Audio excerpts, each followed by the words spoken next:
День защиты животных сегодня отмечают во всем мире. Его основная цель – привлечь внимание человечества на проблемы остальных обитателей планеты.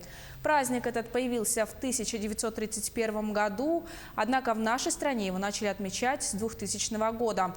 В праздничный день съемочная группа нашего телеканала проведала жителей единственного зоопарка в Якутии. Сейчас они активно готовятся к зиме, усиленно питаются. Не менее ответственный период наступил и для сотрудников зоопарка. Животным они уже подготовили теплые вольеры и запустили отопление. В качестве подарка обитатели зоопарка, как и всегда, получили заботу и внимание. А вот сладости они так и не дождались. Как уверяют сотрудники, перекармливать нельзя. Необходимо сохранять правильный рацион питания. Сегодня мы-то, конечно, тоже поздравляем своих животных с этим праздником. Но мы ежедневно их поздравляем с таким праздником.